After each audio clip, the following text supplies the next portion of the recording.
Friends, మన ఇండియాలో జగన్నాథుడిని పూజించని హిందువులు ఉండరు. ఒడిశాలోని పురిలో జగన్నాథుని మందిరం ఉంది. జగన్నాథుడు మనందరిపైన తన దృష్టిని ఉంచుతాడు. కానీ అతని గురించి మనకు తెలియని ఎన్నో రహస్యాలు ఉన్నాయి. వాటి గురించి ఇప్పటికీ సైంటిస్టులు ఏమీ తెలుసుకోలేకపోయారు. అతను చేసిన అద్భుతాలు ఈ ప్రపంచమంతా తెలుసు. ఒరిస్సా ప్రజలు జగన్నాథుడిని బ్రతికున్న బ్రహ్మదేవుడిగా భావిస్తారు.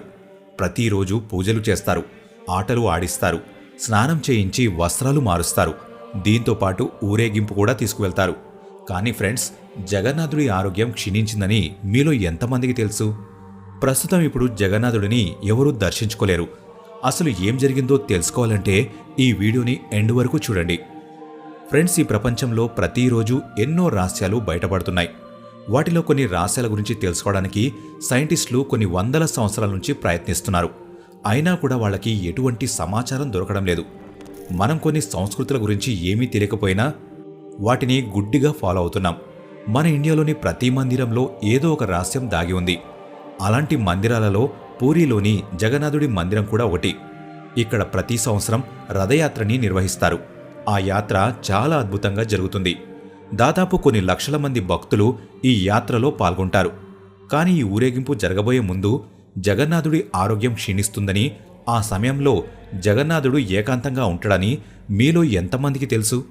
ఆరోగ్యం క్షీణించడం వల్ల మందిరంలో జగన్నాథుడున్న భాగాన్ని మూసేస్తారు. ఊరేగింపు ప్రారంభమయ్యే 15 రోజుల ముందు జగన్నాథుడికి జ్వరం వస్తుంది. ఈ సమయంలో భక్తులు ఎవరూ జగన్నాథుడిని దర్శించుకోకూడదు. ఈ 15 రోజుల్లో కేవలం ముఖ్య పూజారులు మాత్రమే జగన్నాథుడున్న చోటుకు వెళ్ళగలుగుతారు. వాళ్లే పూజలు చేస్తారు. దీంతోపాటు వాళ్ళు భగవంతుడికి మందు ఇచ్చి పండ్లు, భోజనం నైవేద్యంగా పెడతారు. భగవంతుడు పూర్తిగా కోలుకున్న తర్వాత ఊరేగింపు కోసం భగవంతుడిని మందిరం నుంచి బయటకు తీసుకొస్తారు.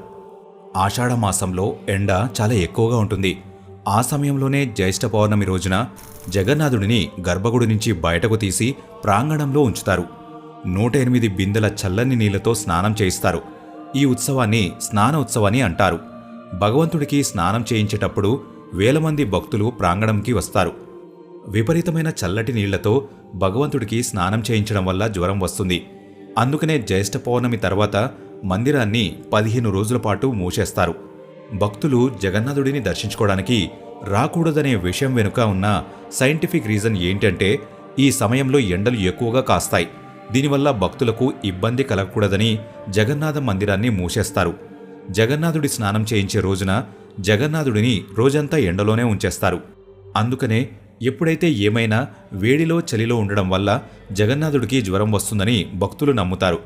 ఆ వెంటనే భగవంతుడు కోలుకోవడం కోసం భగవంతుడిని ఒక గదిలో పెడతారు.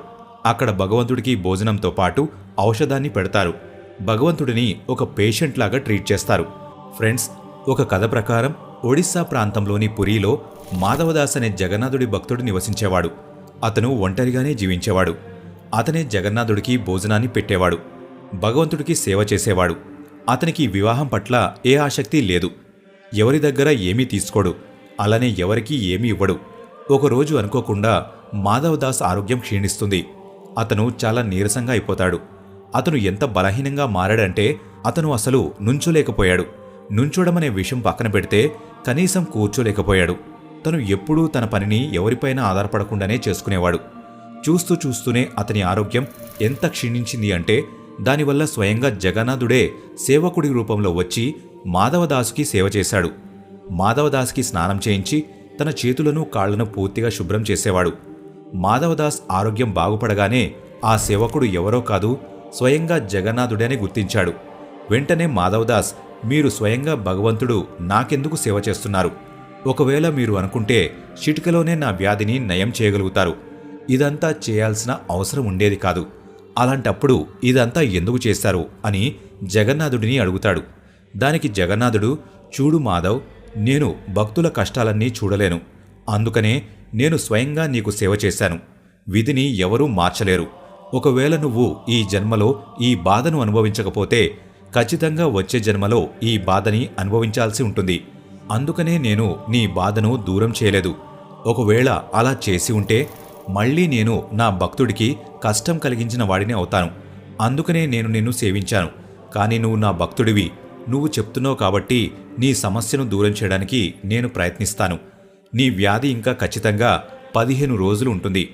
ఆ 15 రోజుల పాటు నీ కష్టాన్ని నేను అనుభవిస్తాను.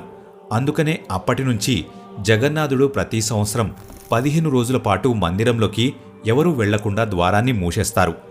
శాస్త్రాల ప్రకారం జగన్నాథుడు ఆరోగ్యం క్షీణించడాన్ని జ్వరం లీల అంటారు. ఎప్పుడైతే జగన్నాథుడి ఆరోగ్యం నయమవుతుందో అప్పుడు వెంటనే స్వయంగా భగవంతుడు తన భక్తులని కలవడానికి ఊరేగింపుగా వస్తాడు. జగన్నాథుడి మందిరంలో ఈ ప్రపంచంలోనే అతిపెద్ద రహస్యం దాగి ఉందని చెప్తుంటారు. ఈ మందిరం గురించి 5 రహస్యాలను ఇప్పటికీ పరిష్కరించలేకపోయారు. ఈ మందిరంలో ప్రసాదం చేయడానికి 7 కుండలను ఒకదానిపైన ఒకటి పెట్టి వేడి చేస్తారు. అన్నిటికంటే ముందు పైన ఉన్న కుండలోని ప్రసాదం ఉడుకుతుంది.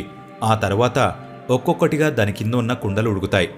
మందిరానికి ఎంతమంది భక్తులు వచ్చినా కానీ ప్రసాదం సరిగ్గా సరిపోతుంది.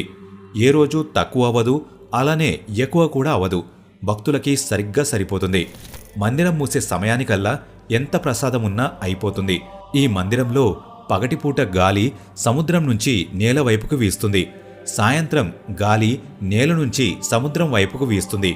అయినా కానీ మందిరం పైన ఉన్న జెండా ప్రతిసారి గాలికి ఆపోజిట్ డైరెక్షన్లో ఎగురుతుంది. ఈ జెండాని ప్రతిరోజు మారుస్తారు.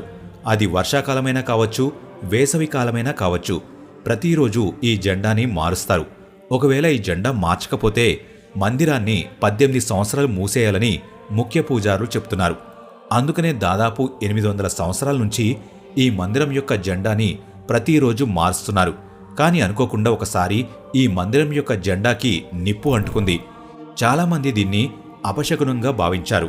కొంతమంది దీనివల్ల కరోనా వైరస్ లాంటి మహమ్మారి వచ్చిందని చెప్తున్నారు. ఈ సమయంలో చాలామంది మందిరం చుట్టుపక్కలలో ఉండిపోయారు. ఏ మందిరంలో ఎప్పుడూ ఇలా జరగలేదు.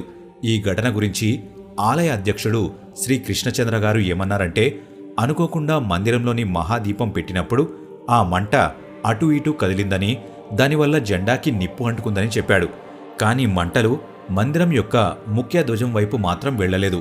ఈ ముఖ్య ధ్వజాన్ని స్థానికులు పతిత పావన బాణ అంటారు. దాని కింద ఉన్న పతాకాన్ని మానసిక బాణ అంటారు.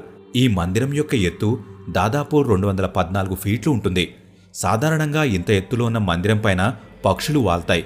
కానీ మందిరం పైన ఏ పక్షి వాలదు. మన భారతదేశంలోని ప్రతి మందిరంలో ఖచ్చితంగా ఏదో ఒక పక్షి వాల్తుంది. ఈ మందిరం యొక్క నీడ కూడా అక్కడ పడదు. అసలు ఇలా ఎలా జరుగుతుందో సైంటిస్టులు కూడా కనిపెట్టలేకపోయారు. ఈ మందిరం పైన హెలికాప్టర్లు గాని ఏరోప్లేన్లు గాని ప్రయాణించవు. మన ఇండియన్ గవర్నమెంట్ దీనిని నో ఫ్లై జోన్గా ప్రకటించింది. ఈ మందిరంలో ఉన్న విగ్రహాలను ప్రతి 12 సంవత్సరాలకు బయటకు తీసి కొత్త విగ్రహాలను అక్కడ పెడతారు. కొత్త విగ్రహాలను పెట్టేటప్పుడు ఇక్కడ కరెంట్ని తీసేస్తారు. దీంతో పాటు మందిరం బయట సెక్యూరిటీని పెంచుతారు. ఆ సమయంలో కేవలం ముఖ్య పూజారికి మాత్రమే లోపలికి వెళ్లడానికి అనుమతి ఉంటుంది. ఫ్రెండ్స్, ఈ మందిరం గురించి ఇన్ని రహస్యాలు తెలుసుకున్న తర్వాత మీకేమనిపిస్తుంది? మాకు కామెంట్ బాక్స్లో ఖచ్చితంగా చెప్పండి. ఈ వీడియో ఇంతే ఫ్రెండ్స్. ఈ వీడియో మీకు నచ్చినట్లయితే లైక్ చేయండి. ఇలాంటి మరెన్నో వీడియోస్ కోసం ఇప్పుడే మన ఛానల్ని సబ్స్క్రైబ్ చేసుకోండి.